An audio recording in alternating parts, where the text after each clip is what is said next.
Bonjour, voici un aperçu de la pâtisserie que nous allons réaliser aujourd'hui. Pour réaliser les pâtisseries d'aujourd'hui, on va commencer par prendre une petite quantité de grains. Alors moi j'ai pris chocolat, c'est le numéro 75. Donc là il y en a même un petit peu trop, mais comme on va faire plusieurs cookies, ce sera peut-être pas plus mal. Donc après l'avoir réchauffé, on va simplement en faire un colombin assez fin. Alors, ils ne doivent pas être hyper réguliers parce que comme c'est pour faire des pépites de chocolat, c'est pas nécessaire que ce soit parfait.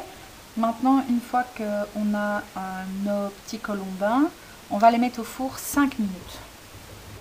Voilà, donc pour faire les cookies, il va falloir du brun, du beige clair, enfin, du brun clair plutôt.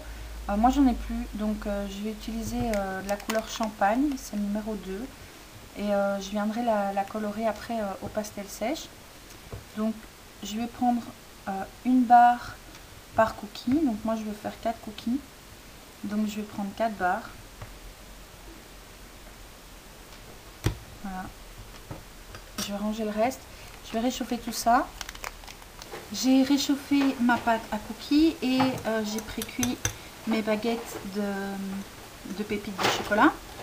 Donc avec ça, je vais découper en tranches. Donc j'enlève le bout. Alors faut faire un peu attention parce que ça saute un peu.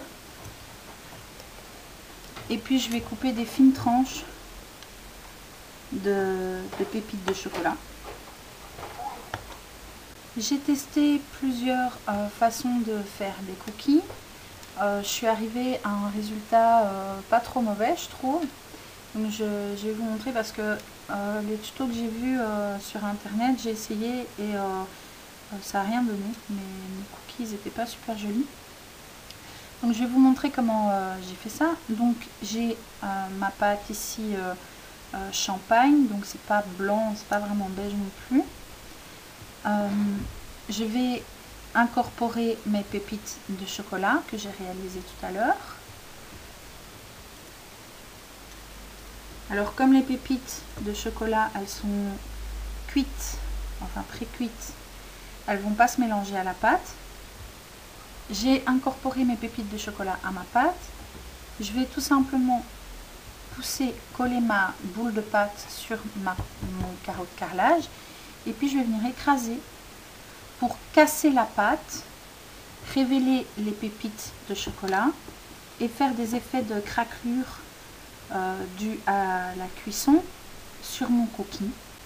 Alors une fois que mon cookie a la taille que je veux, je vais prendre mon papier de verre, mon papier emery et je vais simplement venir pousser un peu partout sur le cookie, mais pas trop pour pas casser mes craquelures, mais simplement pour mettre un petit peu de texture en plus sur ma pâte à biscuits. Alors ensuite je vais décoller mon cookie de ma plaque, voilà,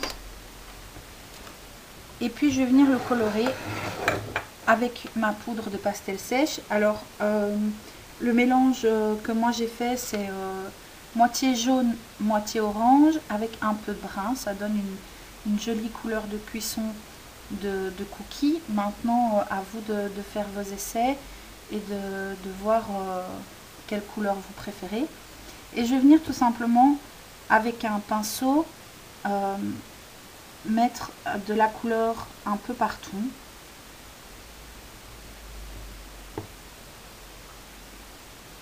Alors là personnellement je le trouve un peu trop orange, donc je vais rajouter un peu de brun dans mon mélange ici de poudre.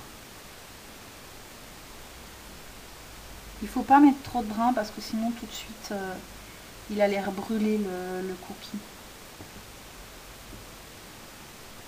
Alors étant donné que la pâte n'est pas lisse, la couleur ne va pas prendre de façon identique partout, comme pour une véritable cuisson de cookies, il va y avoir des nuances de couleur et c'est ça aussi qui va donner son aspect plus véritable au cookie. Alors une fois qu'on a fait le dessus, il ne faut pas oublier de faire le dessous parce que fatalement Bon, moi ici en plus c'est pour jouer à la dinette, donc on sait d'avance qu'il va être retourné, chipoté. Donc un cookie cuit par au-dessus et puis cru par en dessous, ça ne va pas. Donc je vais colorer également le dessous de mon cookie.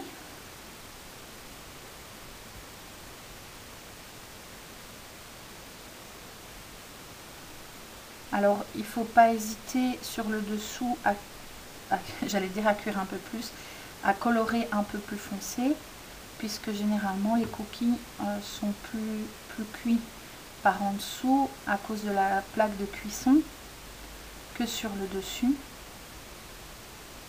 Et alors il ne faut pas oublier de venir vérifier sur les bords que la couleur a bien pris aussi, que vous ne retrouviez pas avec des cookies qui sont tout clairs sur les tranches. Ça sera pas joli.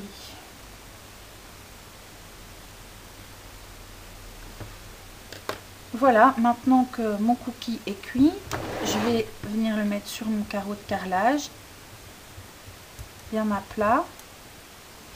Et puis je vais mettre tout ça au four 15-20 minutes. Je dirais plutôt 20, comme ça je suis sûre que c'est bien cuit. Donc voilà, 20 minutes à 130 degrés puisque c'est de la fimo. Donc voilà, mes cookies sont cuits et refroidis. Ils ressemblent pas super à des vrais, mais je trouve que c'est pas trop mal. Donc voilà, n'hésitez pas à me poser toutes vos questions, à m'envoyer des photos de vos propres réalisations. Déchaînez votre imagination. À bientôt.